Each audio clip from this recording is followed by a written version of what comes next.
Здравейте, приятели! Сега, от много време не сме имали косплей тук в ефирът на Next TV, но сега при мен са едни прекрасни хора, които ще ни разкажат малко повече за едно от водещите аниме събития на годината, Animes Expo 2015. Искам да ви приветствам тук в ефирът на Next TV. Здравейте, приятели! Здравейте! Аплодисменти за нашите гости от animes-bg.com. Първо ще започнем с Михаил Сладкаров, Транса. Мишо, ти организираш това събитие вече от много години с помощта на тези прекрасни хора, които са тук. Но тази година събитието е 2 дни за пръв път в неговата история. Разкажи малко повече за предизвикателствата пред организацията. Значи, като за начало, това е 10 години Animes.bg и това е много голяма годишнина за нас. Имаме планове да направим наистина много грандиозно събитие. Animes.bg е най-големият български аниме сайт, нали? Точно така, да. И всъщност събитието е един вид събитие, посветено на аниме културата, организирано от създателите на сайта, реално погледнато. Точно така, да. Всъщност хората се събират всекидневно, виртуално в сайта и си говорят и така нататък. Първоначално създадохме идеята да имаме рожден ден, където да запознаем на живо хората.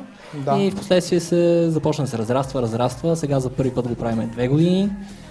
Да, по повод рождените дни, между другото, не малко пъти имаше награди на мистър и мисис аниме. Сега тази година има ли вече такива неща или вече отпаднаха тези аспекти на събитието? Имаше 9 поредни години такава награда. Сега за първи път нямаме такава награда, но затова пък имаме страшно много други награди. Значи сега събитието вече наистина в такъв конвеншън тип се прави. Определено. Имаме планове да изглежда и да бъде точно както са европейски и световни големи събития.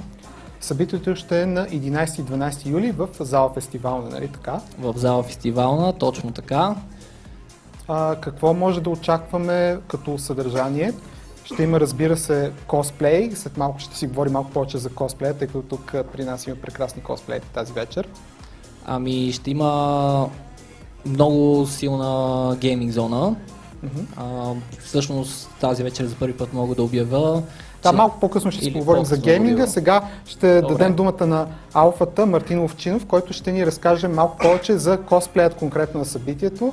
Здравей! Здравейте на всички, аз съм Мартин, всички ме знаят като алфата.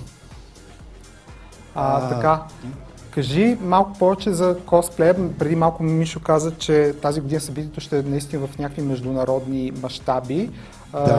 Разкажи за косплей правилата за българските участници и после ще преминем към международните участници. Косплей правилата са базирани на европейски световни правила, съответно за Solo General и съответно за групи General и за Competitive Solo и групи. Където General ще се проведе първия ден, а пък частта ще се проведе втория ден. Сега в момента виждаме част от международните гости, които са на събитието. Имаме гости, косплеери от над 20 страни. Именно, това е Калсара, тя е част от 5-членото жури, тя е от световно известните косплеи, които цял свят. Това е Елфи, който... Косплей от маги. Да, той от Финландия, Калсара, забравих да спомена, тя от Германия. Преди малко видяхме, това е Кайри, тя от Полша миналата година на Еврокосплей спечели първо място. Да. Имаме фотографии на световно ниво, Midgard Cosplay, тя от Германия. Имаме също от далечния север, Едгак от Норвегия. Имаме Кумшия от Гърция, Спирус. Това момиче горе в дясно е Ливия, тя от Румъния. Да. Тя организира комикона в Букурещ, косплея частта. Имаме Алакарт от Хелсинг. Също косплея от Норвегия, това е Кастен, който всичко го знаят като Талърсмен, защото е висок 2 метра и 5 см. Значи той е много подходящ за косплей на Алакарт. Той е най-низки от семейството си. Това е Алвик, тя е норвежко-руска косплеерка. Да, такъв косплей сме виждали и в България. Ето още един косплей, който е направен. Тя също е световно известна, тя е от Германия. Тя ще провежда лекция за козметика. Чудесно. Това са Cosplay, Деди и Рика. Те представяха Испания през 2012 на световното. Добре, имаме наистина много международни косплей участници. Българските участници какво могат да очакват? Знаем, че има голяма награда за Japan Expo. Значи наградата за Japan Expo за соло и за група не е само за българите, тя е и за чужденци, които участват в компетитив частта, но отделно имаме и две мистери награди, съответно за соло и за група, които ще са само за българи, които ще ги съобщим последствие. И те ще могат да отидат на Japan Expo. Това е събитието във Франция, нали така? Да, именно Мана, тя спечели заедно... Мана е това момиче тук при мен. Тя спечели заедно със своята група, които косплееваха Pandora Hearts за група, и Алекс, който преди време косплееше, беше гост тук като Ясу. Той спечели солото за косплея. Между другото, Мана, тя косплейва героиня от Покемон днес. След малко ще й дадем думата и на нея. Тук имаме една победителка от международен, всъщност от български квалификации, които бяха за международно косплей събитие. Вили, ти спечели квалификациите на Aniplay 2013. Имаше възможност да участваш на косплей в Еврокосплей, нали така? Разкажи за впечатленията ти от международния косплей. Да, събитието е грандиозно и огромно и много съжалявам, че аз бях супер уморена и не можах да се разходя, но това е огромно събитие, нещо може би по 10 на нашите събития. Също така има страшно много косплеери, всички са страшно добродушни хора. Не мога да го опиша с думи, просто невъзможно е. Трябва да отидете и да видите всички за какво говоря. Ти днес си избрал да направиш точно този косплей, с който ти спечели тези квалификации. Това е Saber от Fate Stay Night. На мен това ми е изключително интересно аниме. Аз харесвам много Асасина, който е Сасаки Коджиро. Той ми е любимия герой, но и твой костюм е наистина невероятен. Дали може да покажем на нашата публика мечът малко по... така, значи мечът може да свети също така. Страхотно. Наистина невероятно. Вили, може би голяма част от нашите зрители не знаят, но всъщност един такъв косплей, който е с много брони, какъвто е твоят, изисква, освен това да се направи един път, да има много голяма поддръжка също така, нали? Разкажи малко повече за този процес. Да, всъщност всеки един косплей, независимо колко добре е направен, винаги ще се счупи или повреди по един или друг начин. Това е неизбежно. Всеки косплеер го знае и реално погледнато поддръжката на моя костюм се свежда от това постоянно да лепят от тези малки сегментчета, които са на пръстите, тъй като самата броня на Сейбър няма начин, по който те да се закрепят стабилно за кожената ръкавица. Следователно единственият начин е лепило, а лепилото не държи много и винаги падат. Колко време ти отне направата на костюма и колко части се налага да го поддържаш след това? Мисля, че ми отне някъде от около 3 до 4 месеца да го изработя, а поддръжката зависи от щетите нанесени след събитие, но отнема от час-два до 4-5 часа. Страхотно. Аз искам да те питам нещо, което не съм питал, мисля, че косплеер преди. Как намираш в къщи място, където да работиш над костюма ти? Аз много често съм се замислил, че това предполагам е голям проблем за повечето косплеери.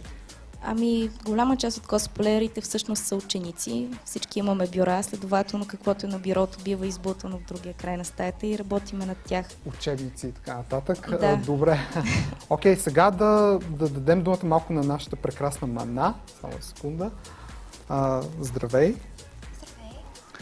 Ти си една от най-изявените косплеерки в България. Кажи малко повече за твоето участие на Animes Expo. Какво ще ни покажеш тази година?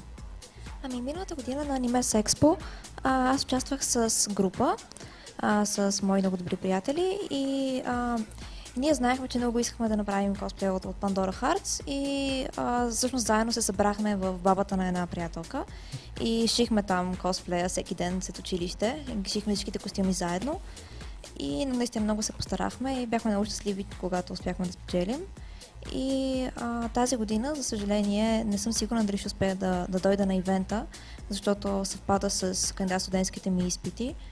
но да се надяваме, че ще остане. Добре, ти понеже косплейваш героини от Покемон, аз няма как да не те зарибя с нашите известни покемон бомбони. Ето, заповядай, ще имаш честа да ги държиш до края на интервюто.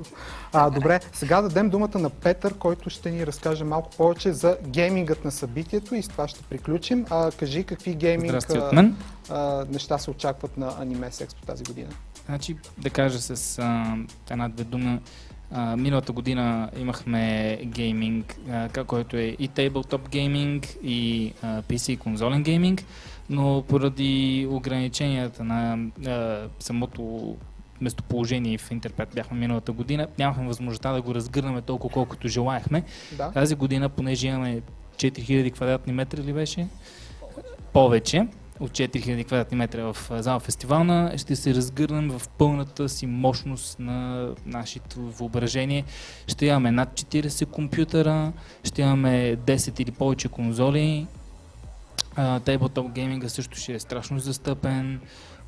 Сега мисля, че миналия ден или по-минали обявихме, че имаме и Gunpla турнамент. Да, ще има и състезание по йо-йо, доколкото разбрах, което не е точно в гейминга, но пак е интересно. Може да се каже, че е така, като добър братовчет на гейминга. Ще имаме... Добре, централните събития, които са в гейминга, League of Legends, разбира се, League of Legends турнамент, който също така ще бъде стримван от големият YouTube Network Skywation. Също така ще имаме и Dota 2 турнамент. Да. И ще имаме няколко турнамента по конзолни игри. Кажи заглавието, за да мога да избухна и аз. Да, аз ще го кажа вместо тебе, за Mortal Kombat 10 става въпрос и там идвам и нали, на практика. На практика, да, Mortal Kombat 10 ти идваш и ние ти казваме не дей така, че горките хора. Случва се, искам и аз от време на време да участвам, не само да ходи. Може да дойдеш в дискайз в някакъв костюм, да не кажеш, че си ти и да те пуснем така инкогнито. Добре, хора, надявам се наистина да може да ни... Да, кажи. Защото можем да хайпнем, ще имаме концерт. Точно това е идеалното място да го съобща като Box TV. Само мога да хайпна, че ще има две имена, които единият е участвал в Music Idol, а другият, който е участвал в X Factor. Страхотно, да. Мисля, че ще можем да ги поканим тук в предаването. Много ви благодаря за това участие. Мисля, че надявам се да ни гостувате пак в някакъв момент преди събитието. Не забравяйте, 11 и 12 юли в зала фестивална ще е Animes Expo 2015. Много косплей, много гейминг и всякакви други изненади и награди за всички вас. Сега продължаваме с програмата на предаването.